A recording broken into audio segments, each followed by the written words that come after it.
So for today's vlog, magluluto tayo ng caldereta, and here are the ingredients: potato and carrots, garlic, bawang, tomato sauce, peanut butter, and cheese. Ayan. So, ayan na ang mga ingredients natin. So, ayan. Kumuha ng kawali, painitin, then ilagay ang butter.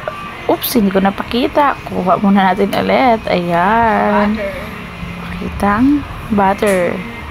Then, pag medyo tunaw na siya, lagay natin ang garlic. And next is yung sibuyas.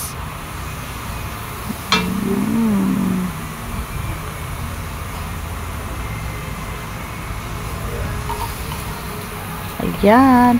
Mekos-mekos lang natin yung sibuyas at saka garlic. Mekos-mekos, antayin na medyo maluto siya, medyo golden brown, saka ilagay ang ating pork ribs. Ayan. Ayan ang ating pork ribs. Requesto ng mga bata na kaldereta ang ulam ngayong lunch.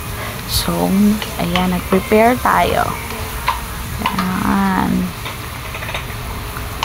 Mekos-mekos lang, mekos-mekos. Baliktad-baliktad rin until mag-golden brown. Para manuot mo na yung lasa ng butter sa kanya. Wala ka munang kahit anong ilalagay. Let the butter na manuot sa karne. Ayan. After mong imekos-mekos, kumuha ka ng panakip at takpan na yan! Ayan. So, mag-antay lang tayo ng ilang minuto. Hindi pala ako naglalagay ng bell pepper kasi ayaw ng mga bata sa lasa ng bell pepper. So, masasayang mo lang. Ayan. Then, after a few minutes, ayan, mekos-mekos ulit natin. Tignan natin, hindi pa siya ganun ka-golden brown. So, balik natin yung takip. Ayan, balik natin yung takip. Ayan. Medyo matingkad na yung kulay niya, diba? Medyo brown-brown na siya. Ayan, inamoy ko na naman. Lagay na natin ang carrots para manuot din sa carrots at potato yung lasa ng butter. So, ayan. Lagay natin yung carrots, then the potato. Ayan. Alam mo talaga, chef, si Inday. Ayan. Lagay mo yung potato. So, ayan. Halo-halo. Mekos-mekos. Mekos-mekos mo yan. Mekos-mekos din. Takpan. Ay, oops. Hindi na kasya yung panakip. Kasya pala. Ayan. So, mekos-mekos ulit. Mekos-mekos. Tignan ko medyo golden brown na yung ating, ayan. Pwede siya lagyan ng water. Pwede din ilagay ang tomato sauce. Then, pwede na din natin ilagay ang ating peanut butter after nito. Ayan.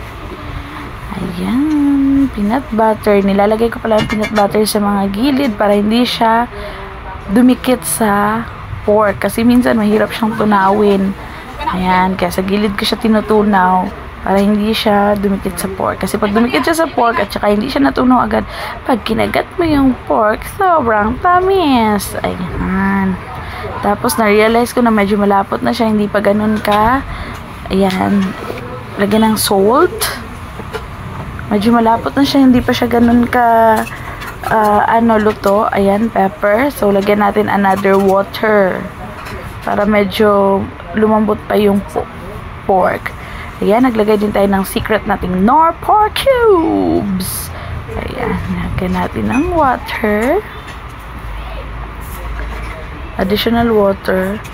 And ayan, masabaw na siya. Pero the problem is, hindi siya ganun kalapot at katingkad ng kulay. So, lagyan ulit natin siya ng konting tomato sauce. Para bumalik yung kulay niya na medyo mag-darken. Ayan, konting tomato sauce. Then after, imekos-mekos, tingnan kung bumalik na ang kulay. Pag hindi, kumuha na kayo ng toyo. Ayan, konti lang namang toyo para lang bumalik yung dark na kulay niya. Ayan, gumawa na kayo ng toyo, then imekos-mekos nyo. Ayan, nain ko na yung gusto kong kulay. Ayan, tikim ng tikim si Inday. Konting patis, and okay na ang lasa. That's it. Ayan, hindi na nagkasya ang takip ko, so kumuha ako ng mas malaki. In 4, 3, 2, 1. Mas malaking takip.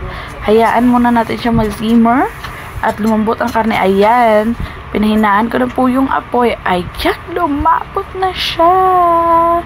Then, patayin muna natin saglit ang apoy para mas lumapot pa siya. Pagkalipas ng ilang minuto, ay ating muling buksan ang kalan. Ayan. Antayin lang po natin ng ilang minuto. Ating buksan ulit para ayan, binuksan na natin ulit ng kalan. Imekos-mekos at nakuha na natin ang lapot na gusto natin. So that's it for today's video. Thank you for watching. Goodbye.